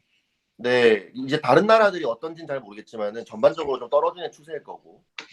근데 이제 예외는 있어요. 몇 국가들이 증가를 하는 나라들이 있지만 그 나라들은 아까 말씀하셨다시피 이건 이민자의 영향인 거거든요. 그것도 뒤에 자료를 제가 준비를 해놨는데 일단 이걸 보시면은 이제 이스라엘을 제외하고는 이스라엘과 2위 멕시코의 차이가 1이거든요. 1. 그러면 사실 이제 이스라엘 멕시코 2.1이 이제 인구 유지선인데 그 2.1 전부 다 2.1 밑이고 이제 그 격차가 상당히 크다는 걸 알 수 있어요. 이스라엘과 멕시코만 해도. 그런데 이스라엘과 우리나라를 봤을 때는 거의 이제 2가 넘게 차이가 나는데 이제 이 원인이 무엇인가 했을 때 사실 저는 어떤 언론, 어떤 학자들도 그 이 출산율의 하락을 물론 경제 분야에서 되게 이렇게 파헤치려고 노력은 많이 하시는 것 같은데 그 경제적으로도 확인을 하려고 할 때도 이스라엘을 좀 이렇게 연구 모델로 제시하는 학자분들 제가 좀 잘 보지를 못한 것 같아요. 거의 이제 뭐 예? 이스라엘은 종교적인 부분이 크더라고요. 그때 그렇죠, 저희도 한번 그렇죠. 가지고 토론을 해봤는데, 맞아요, 네. 맞아요. 그러니까 이제 그 무슬림들이 애를 많이 낳는 것도 그렇겠지만은 어떤 그런 가치관적인 부분이 분명히 있거든요. 물론 여기 주제랑 부합하진 않기 때문에 제가 짧게 이제 얘기를 하고 넘어가겠지만 사실은 그 경제적인 분야를 거론을 할 때도 반드시 그 가치관이 따르는 어떤 우리가 대안을 제시를 하지 않으면 사실 좋은 직장이 아무리 있고 미래 기대 수익률이 높아도 결국은 돈을 주는 것과 사실은 별반 다를 게 없는 이제 물질로 어떻게 해결해 보려고 하는 거라고 저는 좀 판단이 서더라고요. 요 자료를 보면서 뒤에 보시면은 요게 이제 그 까만 점이 1970년이고 95년 이제 흰점 그다음에 파란색 막대가 2016년인데요. 지금 동그라미 친 한 5개 정도의 국가를 빼고는 이제 검은색이 가장 위에 있고 그 다음에 흰 색깔 점이 있고 그 다음에 파란 선이 있고 그러니까 연도가 지나갈수록 계속 떨어지는 걸 볼 수 있고 이제 몇 가지 국가가 있어요. 지금 보면 덴마크 그리고 뭐 영국, 스웨덴, 프랑스 이런 나라들은 느는 걸로 나오거든요. 근데 이 느는 나라들이 이제 요 부분은 이제 아시다시피 돈으로는 해결 안 된다는 부분이고 이제 출산율이 좋은 나라들의 그래프를 제가 몇 개를 따왔는데 여기 프랑스, 스웨덴, 뭐 영국 이렇거든요. 근데 보시면은 1990년대에 확 출산율이 떨어졌다가 95년이 지나면서 출산율이 회복을 해요. 근데 이제 이 그래프가 거의 일치하는 게 이제 842. 이민자 예? 아니네요. 네. 예. 이민자 비율이 이제 동반 상승을 하는 게 지금 스웨덴, 덴마크, 노르웨이, 뭐 핀란드 이런 나라들이거든요. 근데 이 이민자들을 보면 이제 결국 영국에서 뭐 첫 번째로 무슬림 시장이 런던에서 당선이 됐다. 뭐 이런 기사도 제가 인용을 해봤는데 결국은 이게 민주주의 사회에서 그 출산율이 높게 되면 이제 그쪽 목소리가 커지게 되고 결국 이제 그렇게 되면은 대통령도 대한민국에서 무슬림 대통령도 나올 수 있다는 논리가 사실은 마련이 되긴 하거든요. 이제 그런 측면에서 이제 좀 이런 숫자들을 좀 제시를 했던 건데 그래서 이제 제 생각에는 그 이제 어떻게 하면은 그 경제로 이 문제를 해결을 당연히 해 나가야 되지만 거기서 요것도 같이 건드릴 수 있는 어떤 논의가 이루어질 수 있는가도 좀 생각을 해봤으면 좋겠다라는 생각으로 자료를 좀 공유했습니다. 스웨덴은 또 근데 하나가 이런 이민자도 있는데 근데 관련이 확실히 있는지 모르겠어요. 근데 예전에 그 펜앤마이크에서 이제 사실 유튜브에서 소개해 준 책 중에 하나가 스칸디나비안 언익셉셔널리즘이라는 책이 있거든요. 뭐냐면 우리가 생각하는 북유럽 국가도 예외는 아니다. 사회주의를 오랫동안 복지 국가 오랫동안 지속했더니 이제 모랄 해저드가 오고 국가가 점점 나락으로 떨어진다는 거예요. 그래서 한 90년대에서 2000년대쯤 해서 사회주의적인 정책들을 대거 다시 이제 철폐하는 방향으로 다시 돌아가고 있다. 이제 이런 책이거든요. 근데 마침 그 시점이랑 좀 겹치기도 하네요. 출산율이 올라가고 있는 시점이. 이 스웨덴 같은 경우는 제가 알기로는 그 당시에 원래는 국가가 우리나라처럼 그냥 뭐 다 돈 주겠다, 뭐 공공 의료 시설 해주겠다 했는데 얘네들이 그 아까 말씀드린 신자유주의 개혁을 하면서 그 파우치를 줬어요. 그러니까 어느 정도 그러니까 너 공공시설 가면은 거기에 대해 무료 줄 게 아니라 이제 현금처럼 파우치를 쥐어주고 사설 보육료를 이용했을 시 그 파우치에서 꺼내서 쓸 수 있게 이런 식으로 시장의 바우처. 선택, 예, 시장의 선택도 어느 정도 이 연계시키는 그런 방식으로 해서 아마 성공을 거뒀다고 알고 있습니다. 왜냐하면 우리나라 같은 경우는 지금 공공 그 뭐냐 그 유치원 애들 이제 공공으로 이제 하는 그런데 문제가 굉장히 많잖아요. 예를 들면은 그런데 다 수용할 수 없어가지고 사람들이 엄청나게 기다린다거나 아니면은 그 비용으로 애들을 받았다가는 이 적자 문제를 감당할 수 없어서 그 원장이 굉장히 이제 스트레스가 많죠. 그러니까 그런 경우도 굉장히 많아서 어떻게 보면은 그 보육 육아 지원 책도 스웨덴을 참고할 필요가 있다고 예, 보여지긴 합니다. 저희가 그 작년에 그 국민의힘 비상대책위원회에서 저출생 특위가 있었어요. 그래서 거기에서 했었던 것 중에 보면 이렇게 그 보이시죠? 거꾸로 네네네. 보이기는 하는 저출생 대책 이렇게 해서 그 결과 보고서 1차 결과 보고서가 나왔는데 그때 지금 오늘 김상종 선생님 말씀하신 것 같은 그런 얘기들을 되게 많이 나눴어요. 케이스 바이 케이스들로. 그래서 뭐 스웨덴 같은 경우에 일가족 양립 정책을 쓰기 때문에 그 일가족 양립 정책이 이제 활성화가 되면서 출산율이 늘었다 뭐 이런 얘기들이 좀 있고 특히 이제 남성의 가사라든지 육아 돌봄 참여가 늘어나면서 뭐 그 아이들 출산율이 높아졌다 이런 것들이 자료상으로 좀 나와 있거든요. 그래서 거기에서 우리가 지금 이제 가장 얘기를 많이 했던 게 무슨 이스라엘 같은 경우 이제 종교적인 특색 때문에 출산율이 그 훨씬 1위 정도로 높은 건데 저희 나라 같은 경우에 지금 이제 서울 같은 경우에 0.7% 0.7대로 떨어졌잖아요. 그리고 이제 0.84가 지금 현재 2020년도 얘기인데 아마 코로나 때문에 2021년도에는 아마 더 출산율이 떨어지지 않겠냐는 얘기가 있어요. 그러니까 우리가 아이 가져서 이제 낳는 게 코로나 20년도에 가져서 21년도에 나니까 이제 21년도 되면 출산율이 더 떨어질 거다 이런 얘기가 있거든요. 그래서 지금 추세로 봐도 떨어질 텐데 코로나 때문에 더 떨어질 거다 이런 얘기가 있는데요. 이게 저는 뭐지 다각도로 저출생되는 게 다각도로 보여져요. 페미니스트들이 이게 어떻게 보면은 여자들이 결혼을 해서 아이를 낳는 게 마치 내가 이걸 의무적으로 해야 되냐라는 부분에 있어서 되게 그 여성들한테 여성 의식이 많이 바뀐 것 같아요, 요즘에는. 그래서 내가 사회생활을 접으면서까지, 희생하면서까지 내가 아이를 낳아야 되느냐? 이 의식이 되게 많이 팽배해진 것 같고, 그래서 그런 부분들도 있고, 그 다음에 이제 뭐, 아까 말씀하신 주거 문제도 있고, 주거 문제가 안정되지 않으니까 아이들 문제에 대해서 어려움 많이 느끼고 있고요. 또 한 가지는 또 뭐냐면 교육 문제. 교육 제도에 대해서 저희가 지금, 저도 이제 교육 운동을 하고 있지만, 사실 점점 교육 부분에 있어서, 양극화가 심해지고 있거든요. 사실 교육도 네. 양극화가 심해져요. 그 전교조 교사들이라든지 뭐 이렇게 좌파 교육감들이 교육의 불평등을 해소하겠다고 그러고는 있지만 사실상 교육의 불평등을 잘 하고 있는 아이들이 이렇게 상위권에 있는 아이들을 끌어내려서 맞추는 게 평등이 아닌데 그런 식으로 형태로 가고 있다는 거죠. 그러니까 아이들에게 경쟁을 안 시키겠다. 그리고 그다음에 너무 이렇게 경제적인 여유가 있어서 아이들의 실력을 막 향상시키는 애들하고 차이가 자꾸 나니까 그 부분을 어떻게 국가가 해결할 수 있는 부분이 아니거든요, 사실은.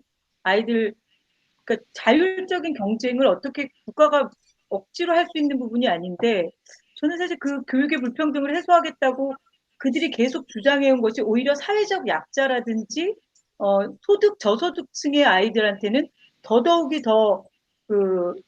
차이가, 교육의 격차가 더 심해졌다. 이렇게 보고 있거든요. 그래서, 그런 교육의 제도의 혼란 이런 것 때문에 엄마들이 애 안 낳고 싶어 하더라고요. 아이들 그리고 지금 하나의 또 특징이 뭐냐면 아이를 하나 낳고 둘 낳고 셋 낳는 집은 늘어나는데 아예 안 낳는 집도 늘어나는 거죠. 네, 그런 부분들이 좀 있는 거죠. 그 인구 감소에 대해서는 제가 얼마 전에 자료 보다가 보니까 우리나라가 2017년에 인구 예측을 한번 했더라고요. 근데 네? 그때 예측 2017년이 마지막으로 인구 예측하고 홈페이지도 만들어 놨는데 통계청에서 그 거기 보면 2027년부터 인구 자연 감소라고 예상했어요. 근데 작년에 인구 자연 감소했잖아요. 네, 네. 그러니까 자연 틀려도 감소 시작했죠. 아니 틀려도 뭐 조금 틀리는 건 이해가 가는데 아니 무슨 10년 후부터 자연 감소한다는 게 3년 후에 자연 감소하면 그건 70% 틀린 거잖아요.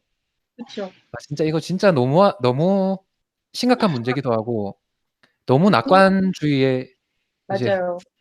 있는 그러니까 것 같다 생각도 많이 비용을 어마어마했었거든요. 저도 이제 저기 뭐 레포트 쓸 게 있어가지고 한번 했었는데 행정학 공부하면서 근데 그때 보니까 2006년부터 5개년씩 계획으로 해서 3차 개년이 이미 끝났어요.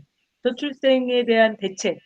그건 근데 전혀 효과 없었고 다 돈 퍼주기식이었거든요.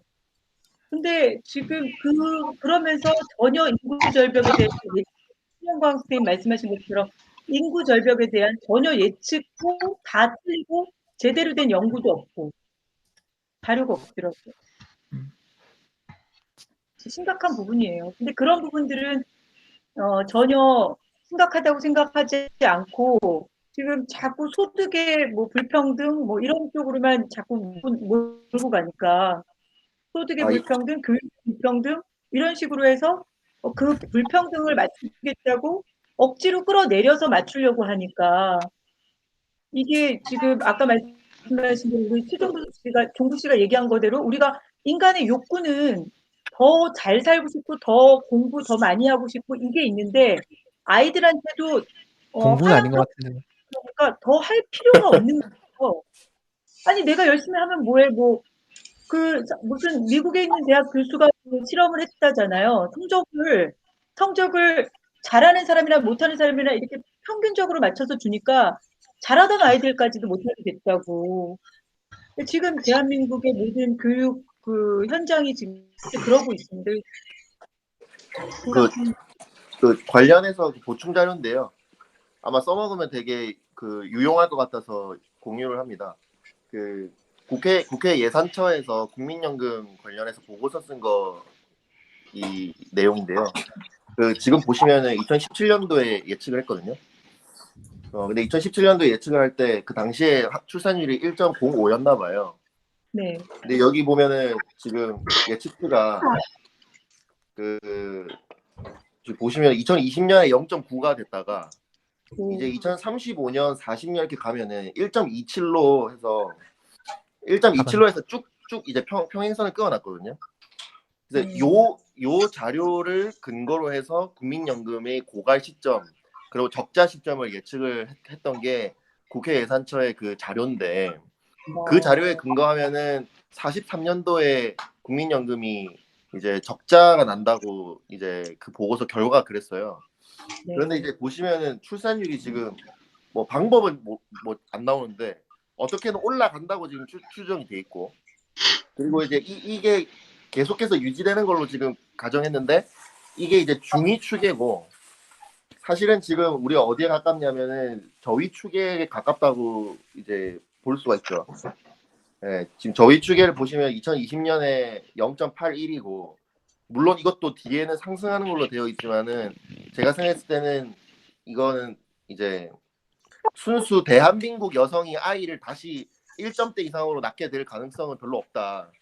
지금처럼 페미니즘을 그대로 두고 페미니즘에 반하는 어떤 재판이라던가 그 페미니즘에 반하는 어떤 그 SNS에서 뭐 해시태그를 단다던가 뭐 방송에서 뭐 그런 메시지를 던진다던가 해서는 이제 절대 한국 여자는 학계 출산율 1을 넘길 수가 없다. 뭐 그런 식으로 볼 수도 있고요. 그리고 이제 얘네들이 했던 게 보면 2012년에도 추측을 한 게 있어요. 2012년 추측 자료를 보시면 2010년에 1.2였던 것 같아요. 근데 2020년에 1.35로 오르겠다고 이제 2012년인 그때 당시에 추측을 한 거죠. 근데 이제 말도 안 되게 바로 틀리고 지금 와서 보면은 말도 안 되지만은 사실 5년 후에 저희가 2017년 자료를 보면은 또 말도 안 되겠죠. 그러니까 정말 예상할 수도 없는 속도로 완전 바닥이 끝을 정말 알 수 없을 정도로 내려가고 있다는 거고 2016년에도 보시면은 말도 안 되는 추정을 하신 거 볼 수 있어요. 요건 아마 그 여러 가지 좀 그 사람들 사이에서 얘기할 때 되게 긍정적으로 보는 사람들에게 약간 좀 일가를 할 수 있는 그런 자료가 아닌가 싶어서 공유를 하고 저희 제 생각을 예. 종료를 해야 돼가지고요. 예. 네. 그래서 아마 마무리 각자 이제 1분씩 말씀을 해주셔야 된다고. 네. 네, 하고 싶은 15분 후에 이제 네. 저도 마무리 발언하면서 제가 먼저 하겠습니다. 예. 저는 이제 사실 저도 이거에 대해서 출산율에 대해서 하고 싶은 말이 있었거든요. 그래서 이거 말하면서 이걸로 마무리하겠습니다. 뭐냐면 저는 이 해결 대책이 아주 경제 쪽의 문제가 좀 아니라고 이제 보는 이유가 뭐냐면 이걸 먼저 보여드리면 이분은 이제 자유주의자죠. 저희 이제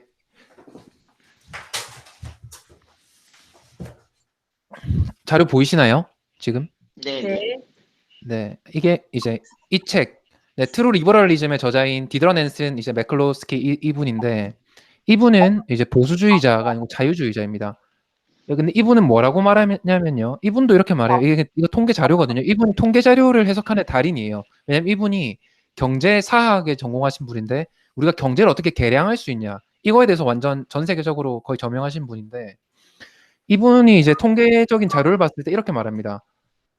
이 사람들의 의견을 이제 제프리 브레넌 밑에 보시면 고든 맨지스, 마이클 멍거란 유명한 이 사람들에 의하면 자연스럽게 평등이 구현되는데요. 이게 왜 구현되냐면 부유해질수록 그럼 경제가 좋아지는 거잖아요. 부유해질수록 자녀를 덜 둔다는 거예요.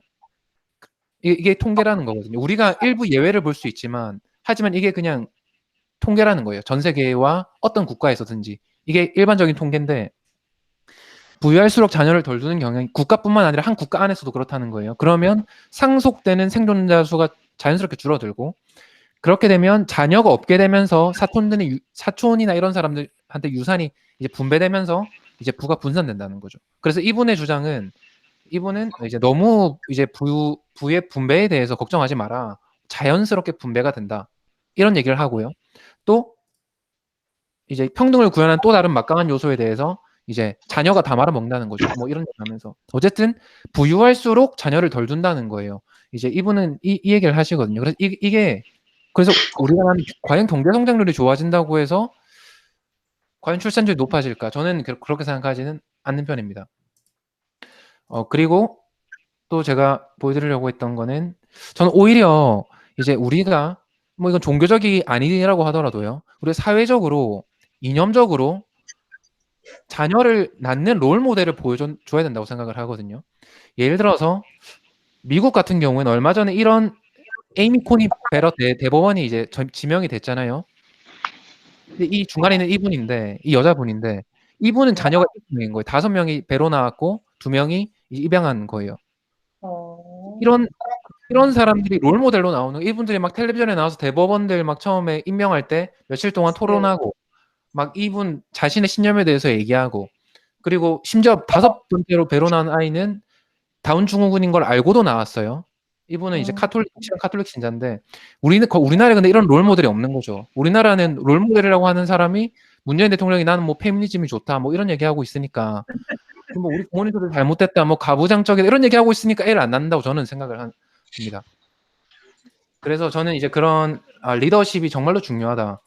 이제 그리고 이제 롤 모델이 있어야겠다. 저는 그거야말로 생각보다 더 중요한 거지. 경제가 출산율에 대해서는 더 중요할까? 이런 고민을 합니다.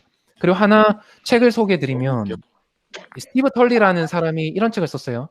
The Return of Christendom이라고 해서 보수주의 혹은 기독교의 부활 뭐 이런 책을 썼거든요. 2019년에 썼는데 이 사람의 책은 이런 내용이에요.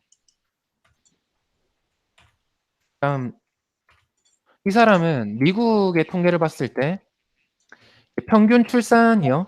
비종교인과 종교인 사이에 평균 1.0명이 차이가 납니다. 미국은 유대인이 뭐 아주 많은 나라도 아니죠. 있긴 있지만 미국 안에서 종교인과 비종교인이 1.0명 출산율이 차이가 나고요. 같은 국가 안에 있는데요. 그리고 이제 비종교인에 비해서 기독교인 딱 이 두 그룹만 비교하면 출산율이 한 30% 차이 납니다. 근데 이게 미국만의 현상이 아니고 전 세계적으로 이런 경향이 있다고 얘기를 하면서 전 세계적으로 이제 이런 보수주의라고 해야 되나? 혹은 이런 종교인들의 이제 다시 부활. 왜냐면 인구잖아요. 인구가 그냥 어디는 줄어들고 비종교인은 줄어들고 종교는 늘어난다는 거예요.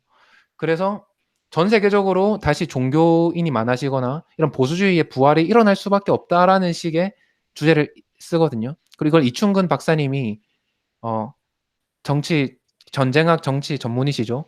그분이 이제 책을 소개하면서 이 책을 소개하는데 저는 뭐 이런 걸 볼 때도 우리가 기독교인들은 보면 생각보다 젊은 여성 친구들도 페미니즘에 급진적으로 많이 안 빠져들거든요. 그래도 우리가 롤 모델을 보여주는 거 그리고 이념적으로 사회주의나 그런 잘못된 포스트 모더니즘 사상에 이제 우리가 대척을 하려면 저는 뭐 종교 혹은 우리가 도덕적인 것들 이런 것들에 집중하는 게 생각보다 저는 이게 경제보다 훨씬 중요할 수 있다라고 생각을 합니다.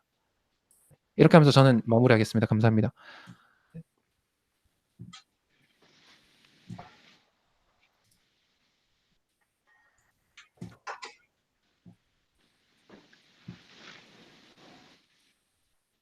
네, 다음으로 누가 해주시면 될 것 같은데 최종부님이 한번 네네네.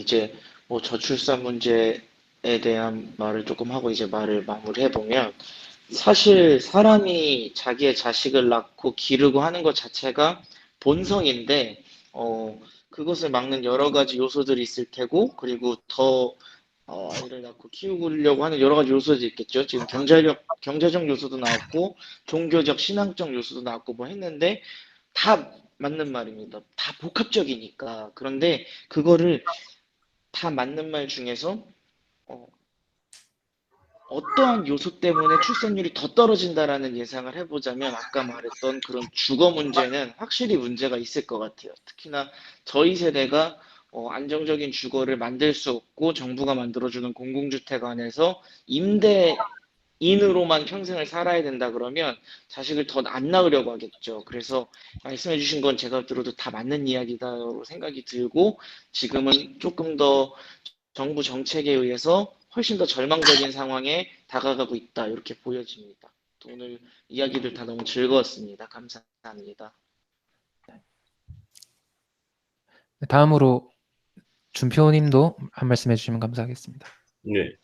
저는 사실 뭐 많은 분들이 이런저런 말씀하셔가지고 개인적으로 그냥 오종 교수님 유튜브가 잘 되길 바랄 뿐입니다.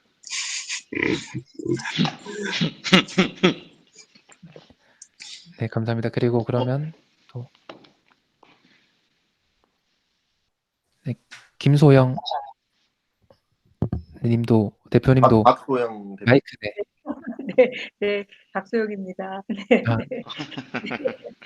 오늘 저도 얘기를 많이 해서 인사만 드리도록 하겠습니다. 저도 사실은 아까 우리 최종부님 말씀하신 것처럼 이거 문제 정말 걱정이 많이 되고요. 아들을 둘 둔 입장이기 때문에 20대 아들 둘한테 얘네들한테 제가 해줄 수 없는데 사줄 수 없는데 이 친구들이 정말 제대로 나중에 주거라도 마련을 할 수 있을까 좀 걱정이 많이 되고 오늘 젊으신 분들의 좋은 생각, 좋은 의견이 저한테 되게 위로가 많이 됐고요. 좀 힐링이 많이 됐습니다. 같은 생각을 갖고 계신 분들하고 얘기를 나눌 수 있어서 고맙습니다. 감사합니다. 감사합니다. 네, 마지막으로 네, 상종님도 네, 한 말씀 해주십시오. 예.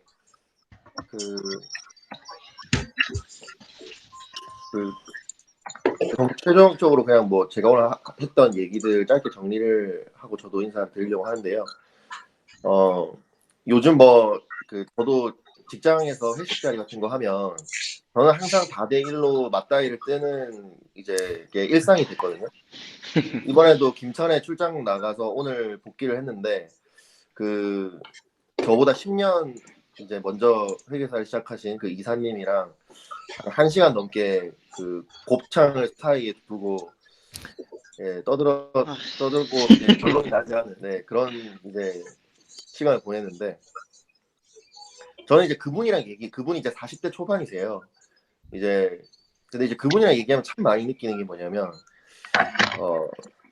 역사는 진보한다 이렇게 얘기를 하시거든요.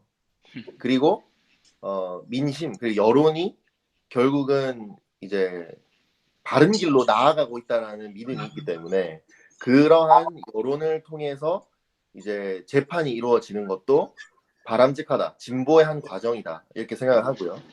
그렇기 때문에 헌법과 법률도 그러한 여론의 근거에서 시대에 따라 바뀌어야 한다라는 주장을 하거든요. 이거는 사실 근데 그분이 좌파라서 그렇다기보다도 사실 정말 많은 그 현대인들이 가지고 있는 뼈아픈 사실은 우리의 경향성이라고 생각을 해요. 그 이성이 발달을 하면서 내가 똑똑해졌기 때문에 뭔가 우리 한 세대 전, 그리고 우리 2세대 전 할머니 할아버지들보다는 우리가 훨씬 예견을 잘하고 앞길을 더 잘 계획할 수 있다라고 믿는 그런 경향이 되게 강하다고 저는 느끼거든요. 그러니까 어떤 지적 교만이 있는 거죠. 겸손이 없고 지적 교만함이 있는 거죠. 그런데 이제 그럴수록 하이에크는 이렇게 얘기를 하더라고요. 설명할 수 없는 힘에 굴복하는 것은 자존심이 허락하지 않는다는 거죠. 그러니까 우리가 어떤 문제의 해결책을 논의를 할 때 숫자적으로 보이는 거, 물론 저도 회계사이기 때문에 숫자는 하나의 언어라고 생각합니다. 하지만 숫자도 하나의 언어이기 때문에 다른 것도 언어가 될 수 있는 거죠, 충분히. 우리가 숫자로 보이지 못하고 무슨 퍼센테이지로 보이지 못하고 통계로 보이지 못한다고 할지라도 그것이 힘이 없는 건 절대 아니거든요. 저는 아까 이스라엘의 사례도 그렇고 우리나라의 일부, 그리고 저도 뭐 기독교이긴 하지만은 저는 경제적인 요인 그런 거 무시하고, 저는 아주 작은 이제 전세 집에 살고 있고, 그렇지만 그 양가 부모님의 도움을 조금씩 받고 빚을 내서 살고 있지만, 그런 거 뭐 애 2명, 3명 낳는 거에 대해서 경제적으로 힘들겠다. 물론 저도 인간이기 때문에 생각은 하지만 어떻게든 되겠지. 사실 이러한 생각이 없으면 소신도 없고 양심도 없고 줏대도 없고 독립심도 없다고 저는 생각을 하기 때문에, 저는 늘상 듣는 게 결혼 왜 이렇게 일찍 했냐, 애는 어떻게 3명 놓을 생각이냐, 그런 거 모르겠어요. 그냥 저는 제 생각이 그렇고 제 가치관이 그렇기 때문에 그렇게 간다는 거죠. 그러면은 회계사인데 숫자적으로 계산도 안 해보고 정말 무식할 수도 있다, 그 생각을 할 수도 있겠지만, 사실 그게 저는 비인적 힘에 순응하지 못하는 그런 현대인의 어떤 그 너무 과도하게 이성에 몰입하고 있는 경향성이 아닌가 생각을 하고, 저는 물론 당연히 경제적인 요인 복합적으로 구성되고 있다고 하지만 저희들이 절대 빼놓지 말아야 할 것은 그러한 눈에 보이지 않는 어떤 것, 그게 신앙이어도 좋고 뭐라도 좋아요. 사실은 그냥 부모님이 잘 사는 걸 보고 나도 애 2명 낳을래 이렇게 생각하는 사람도 굉장히 많거든요. 안 믿는 사람들 중에서도. 그렇기 때문에 저는 뭐 종교적인 얘기를 뭐 한다고 생각하실 수도 있지만, 그것보단 좀 더 광범위하게 정말 가치에 집중을 하는 얘기를 사회적으로 계속해서 해 나가야 하고, 캠페인으로도 이루어져야 하고, 아까 말했던 롤모델로 계속 나와줘야 한다. 그거 우리 한 사람 한 사람이 정말 롤모델이 돼서 내가 애 3명 있는데 내 앞에서 애 1명 2명 있는 사람이 애 키우기 힘들다 말도 못하게끔 사회적 분위기를 만드는데 저희가 기여를 해야 한다. 저는 좀 이렇게 생각하는 편입니다. 네, 다음에도 뭐 이런 모임이 있으면은 또 열심히 참여하도록 하겠습니다. 감사합니다. 좋은 말씀 감사드립니다. 네, 모두 감사드리고, 그럼 오늘 첫 모임은 이렇게 마치도록 하겠습니다. 모두 고생하셨습니다. 안녕히 주무세요. 고생하셨습니다. 감사합니다. 기회를 주신 오정근 교수님 수고하셨습니다.